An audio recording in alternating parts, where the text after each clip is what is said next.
बस्तर में आज आम आदमी पार्टी का चुनावी शंखनाद शुरू हो चुका है।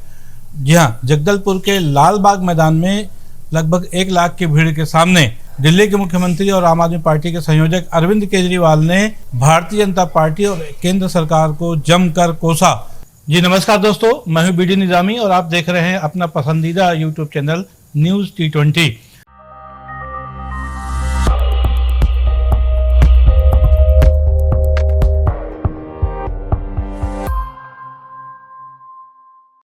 उन्होंने 3 दिन पहले अनंतनाग में जो हमला हुआ, जिसमें 3 अफसर शहीद हुए, जिसमें कर्नल मनप्रीत सिंह, मेजर आशीष ढोचक और डीएसपी हुमायूं भट्ट, जिस दिन ये घटना हुई उस दिन खासतौर पे भारतीय जनता पार्टी के केंद्रीय कार्यालय में G20 की सफलता को लेकर के एक जश्न मनाया जा रहा था।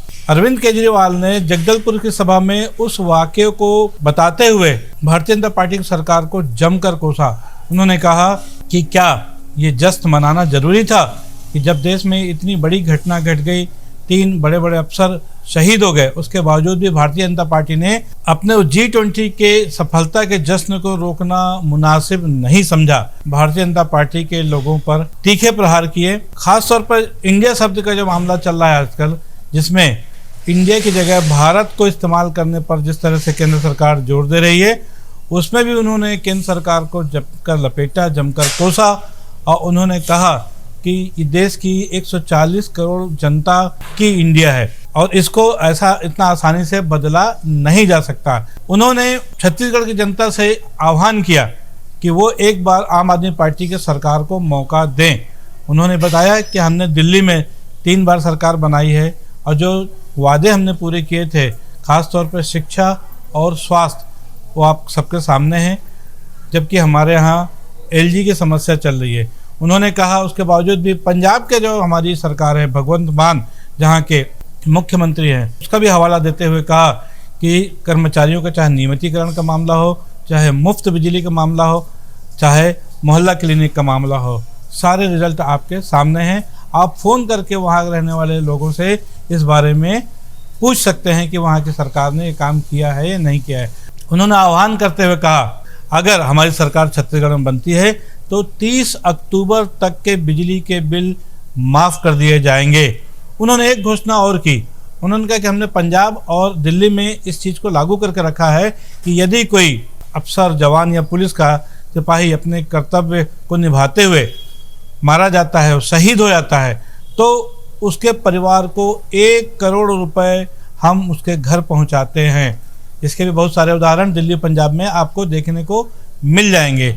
और उन्होंने कहा ये जो हमारी जिम्मेदारी है, उन्होंने अपनी जिम्मेदारी कहा कि हम इसको छत्तीसगढ़ में भी लागू करेंगे।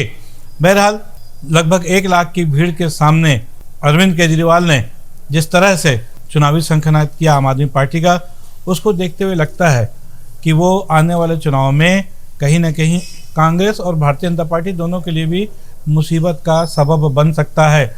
आम आदमी पार्टी के सभी 90 सीटों पर चुनाव लड़ने से किसको कितना फ़ायदा होता है, किस पार्टी को कितना नुकसान होता है, ये तो समय बताएगा। लेकिन जिस तरीके से उन्होंने अपने आज बस्तर में फोकस करते हुए जगदलपुर में जो चुनावी सभा का आगाज़ किया, उससे लगता है कि निसंदेह आम आदमी पार्टी छत्तीसगढ़ के चुनाव में पूरे तामझाम के साथ, पूरी तैयारी के साथ मैदान में उतरेगी। छत्तीसगढ़ में इन दिनों एक और जो खबर चल रही है, और वो है प्रदेश के उप मुख्यमंत्री TS सिंहदेव के बयान की। और बयान ही नहीं, उन्होंने जो रायगढ़ के मंच पर प्रधानमंत्री नरेंद्र मोदी की जिस तरह से तारीफ की, उसको लेकर वो फिर चर्चा में है। अभी तक ये माना जा रहा था कि छत्तीसगढ़ में सब कुछ ठीक हो गया है। लगभग 2 महीने पहले जब उनको उप मुख्यमंत्री बनाया गया था, उसके बाद से ये मान के चला रहा था कि छत्तीसगढ़ में अब जो एक विवाद चल रहा था 2.5 साल को लेकर के, जो मन में असंतोष था, वो काफ़ी हद तक दूर हो गया है। लेकिन 2 दिन पहले 14 तारीख को जब प्रधानमंत्री नरेंद्र मोदी रायगढ़ आते हैं रेल कॉरिडोर की, उस समय उनके साथ मंच साझा करने के दौरान अपने भाषण में उन्होंने जिस ढंग से जो कुछ भी कहा, उसको लेकर के विपक्ष ने भी उसको हाथों हाथ उठा लिया।